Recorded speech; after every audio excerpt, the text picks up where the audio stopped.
Hello, hi there, how are you today?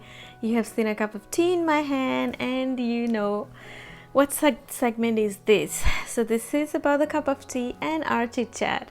So, today I want to talk about, have you ever been in a situation where you had to make some very, very hard choices? And those choices were not easy, but those choices were necessary for you, that you wanted to grow, they were kind of like a pathway for you to be in a better place. So we all make those choices. Hey, some of them can be so draining and so hard. Sometimes the choices could be like you need to leave certain people in your life, you need to close your door for them, for your own growth, for your own personal kind of betterment. So I just wanted to talk about your journey. How is your journey going? If you are on the hardest place of your life and you're struggling and you think your needs are saying you so want to be with someone, your heart is longing for someone, you want to be with someone, I want you to ask this question: that are you ready for that season for your life? For instance, if you want to date, you feel alone, you feel lonely, you're struggling, I want you to ask this question: are you ready to date someone? Are you ready to commit someone? It's so unfair if you don't want to be with some person and you are alone, you're lonely, and your heart is looking for those temporary kind of measure in order to fill that void. I don't want you to make those temporary measure your resting place, because there is so much God has for you that He wants to offer you. There was a one time, this one guy, he rejected me so harshly, he rejected me so badly, and I was heartbroken. And I came home, and every time my heart breaks, I do painting. So I was painting this thing, I paint these colors of rainbow colors, and there was a fire, and there was a woods burning, and then there was a fire coming out of those woods, and it had a rainbow color. And I reminded myself, rainbow always represent the promises of God in my life, that there are so many better things in my life, those are yet to come. And I've been content since then, where I've been like waiting and waiting and waiting.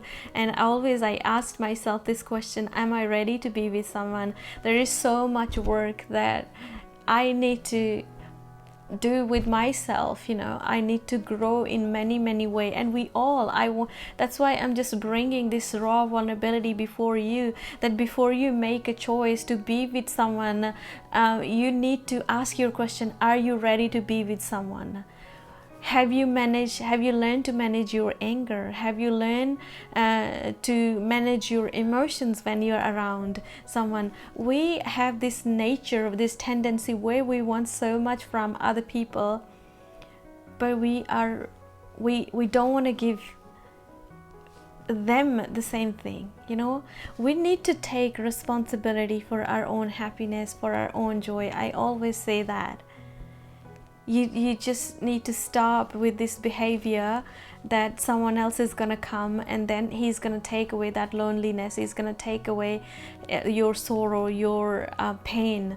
Sometimes pain is good. Sometimes it's good to walk through that pain and learn the nature of your pain, and then build the strategies to uproot that pain. I had to go through a very painful journey from last 2 years. When I broke up with my ex-partner, my world fell off, and I was so shattered and broken. I didn't know any other guy other than him, and I was just like, oh my God, how my life is gonna be without him.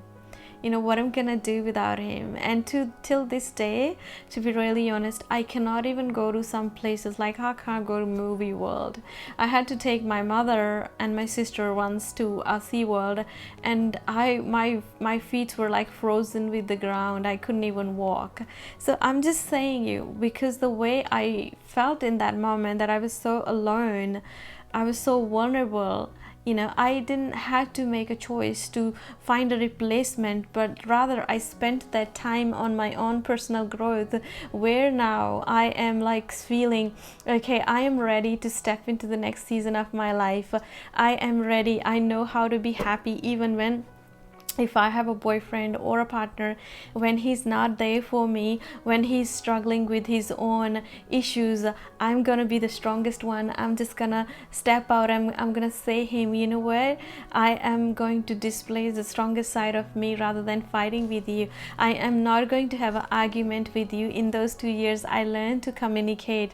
I reflected, and I wish I knew the stuff I now know back then. My relationship would have been so much better. But I always say, you don't have to feel sorry for the things. Those are gone, that you cannot change them, but we always can grow stronger and we can be together, right?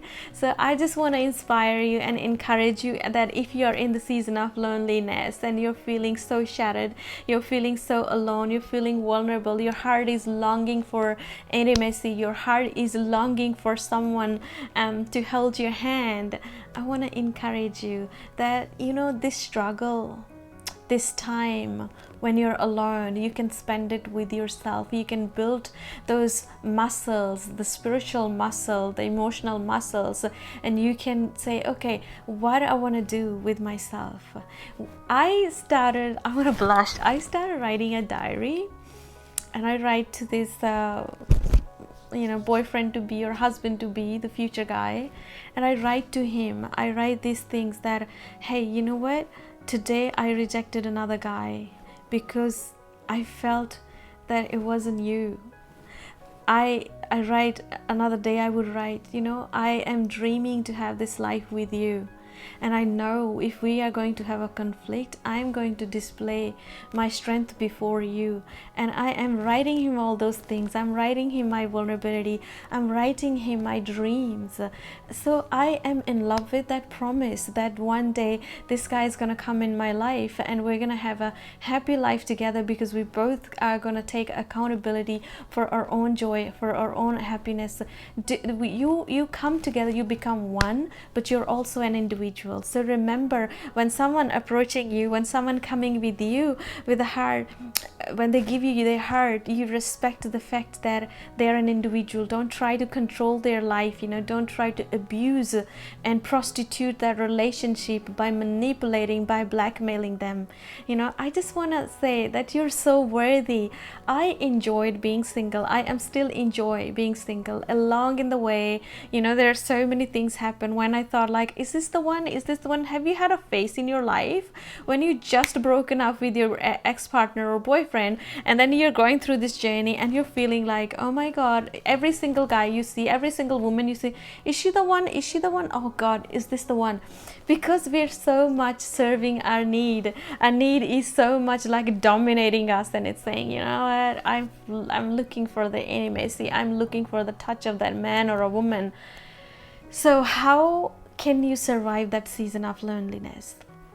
You go into the secret place when no one is watching you. Open your heart to God. Open your heart to yourself. Be kind to yourself. Write down the things you want to change in you. The things you want to change in you, write them down, and then start declaring them over your life. Start working on them. Write some short-term goals, write some long-term goals, and achieve them and celebrate them all on your own. Before you meet the right person, make sure you're fully reformed. Make sure you're healthy, that you don't have to look at someone that you make me happy. Then this question, you won't have this question, you won't make that question, why didn't you make me happy? You're gonna say, let's be happy together. So that's all from me, guys. I hope you have taken out something from it. I'm gonna splurp, Thank you so much and have a very good night. Bye for now. I love you so much.